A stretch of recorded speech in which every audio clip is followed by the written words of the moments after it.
morning, everyone. This is Linda Wolff with On Love. Today I want to talk about a touchy subject, and that's mental grief and mental healing. And it is a touchy subject. It's something that I and my daughter have gone through a lot of in the last 5 years of our lives. I wrote a poem about Bianca today. It's called Torn Yellow Bloom. Let me read it to you, and I will bring my thoughts more about this.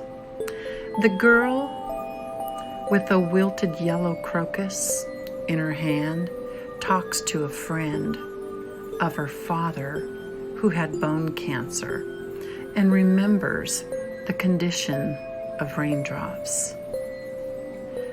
So many aimless tears pooling, and where her father lies now, covered in brown and greens, fertile ash is thriving roots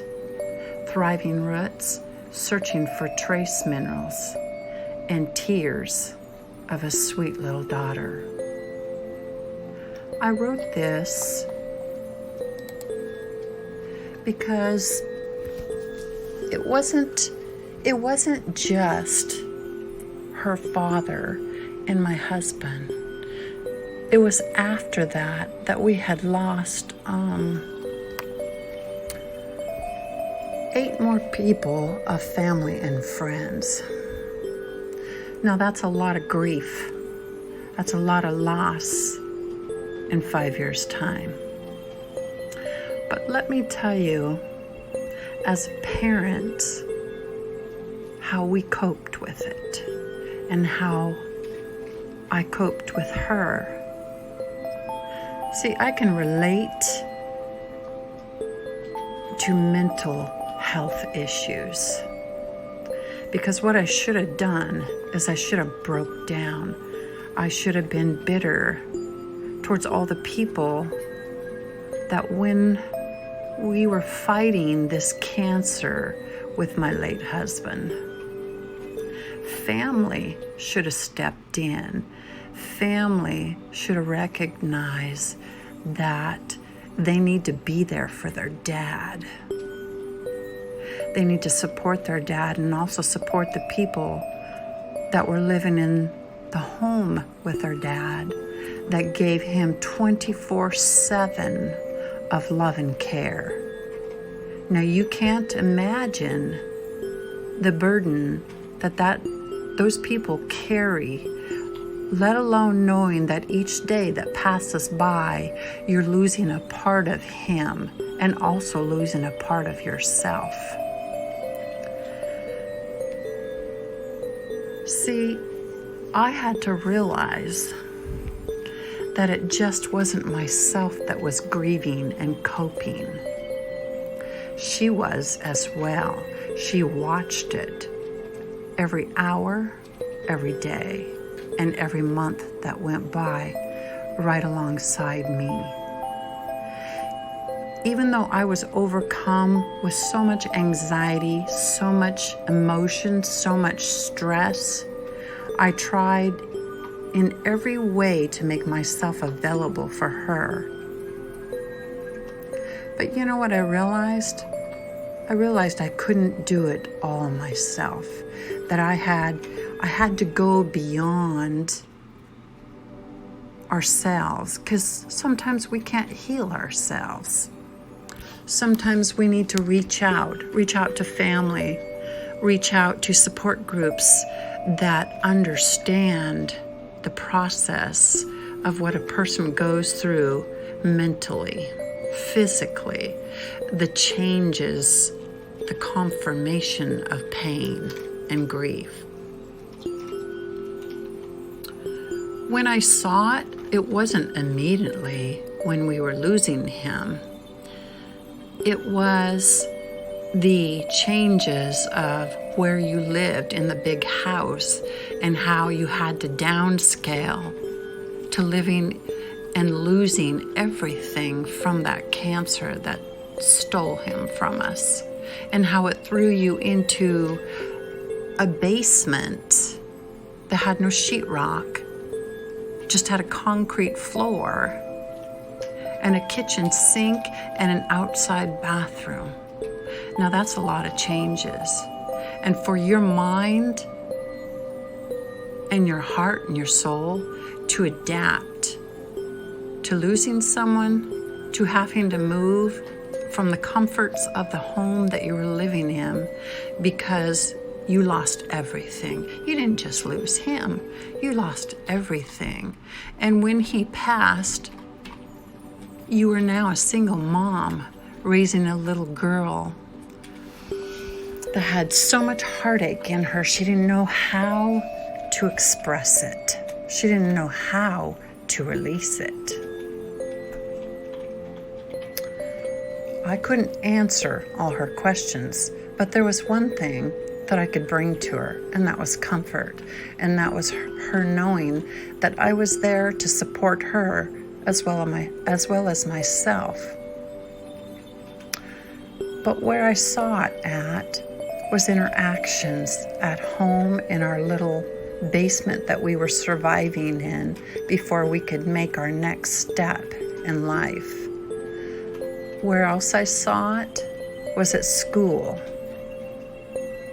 I saw it in the anger that she displayed towards other people, towards other classmates, towards me. And that's when I knew that I couldn't make it right for her. And when you recognize this, that's the first sign in children. First, they'll take it all in and they absorb it. And then the next thing they do is act it out towards others, on others, towards the dog, towards the wall, towards destroying things, towards also, after that anger, they close up and they hide in a closet. Do you know what happened with her? One day I walked into her bedroom. Not a day, this was night. And I was in a complete panic. Because you know what happened? She walled herself in. She wasn't in her bed sleeping. I looked around and she's nowhere. She's nowhere in her bed. And I panicked. I said, "Where's my baby girl? Where did she go?" And then I saw a crack in the closet. And I slowly pulled the closet open, and there she is sleeping on the floor. Sound asleep, curled up in a ball. And it was then that I said, you know what? This is not enough. It's not enough to just where we are, where we're existing. That's when I reached out for help. See, as parents, we can't have that door closed all the time and that closet closed. No, I didn't take that closet away from her. I didn't force her and make her go back to that bed. Because you know what that closet was for her at that time until I could get her the help that she needed?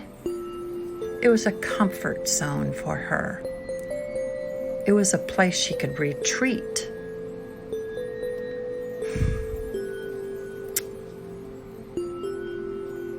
Sorry. A retreat from all the pain. And it makes me cry because it hurt me to see her hiding in there. I didn't want her to hide. I wanted to take that pain from her, but I couldn't. Because she had to walk through it just like I was. It was after that day that I reached out and I found those support groups. And day by day, we grew. We grew from those torn blooms those new blooms that burst through that soil of yesterday. And I can still cry. And excuse Rookie, he's going to intervene as well.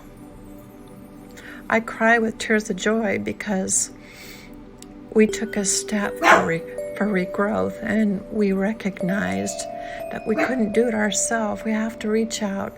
You have to get help. And as parents, we need to be so aware, always watching. Don't just take for granted that child wanting to hide in a closet, that child not wanting to speak about something. You need to work real hard in your self-awareness for yourself, and also in the awareness of your actions of your child, because she's speaking to you, or he's speaking to you, that there's a pain inside that's not getting solved, and he or she doesn't know how to solve it without help. And sometimes as parents, we can't give them that help. And don't wait until it's too late and you find themselves taking their life. I could see that was the direction she was going.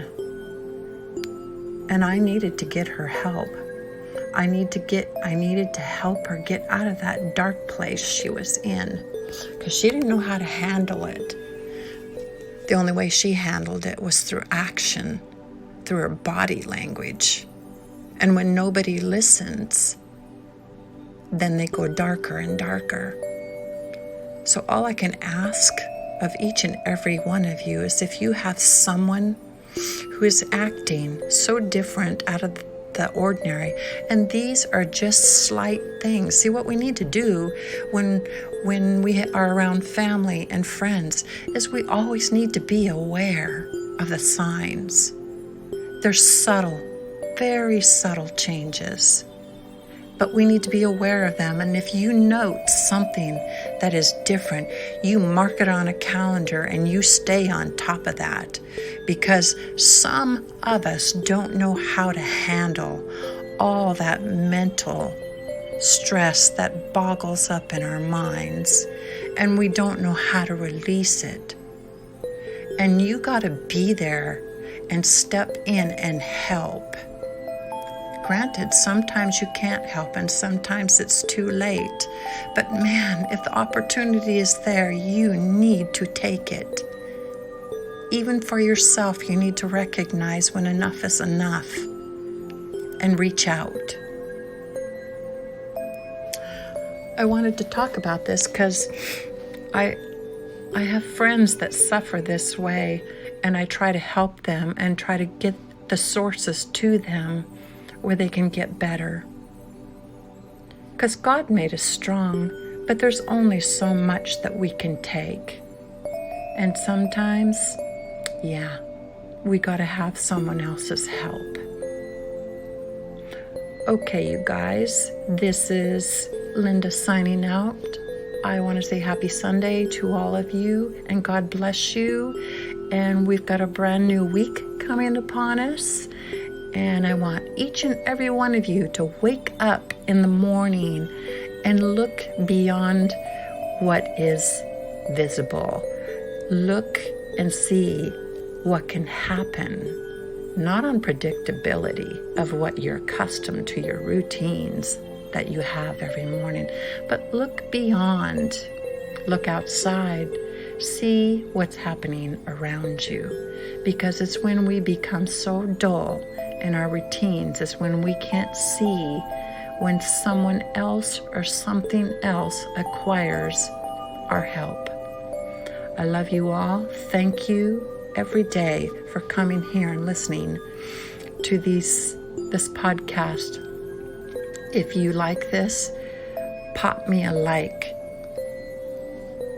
follow, because I'm going to continue talking about these touchy things because they need to be talked about. We need to address them.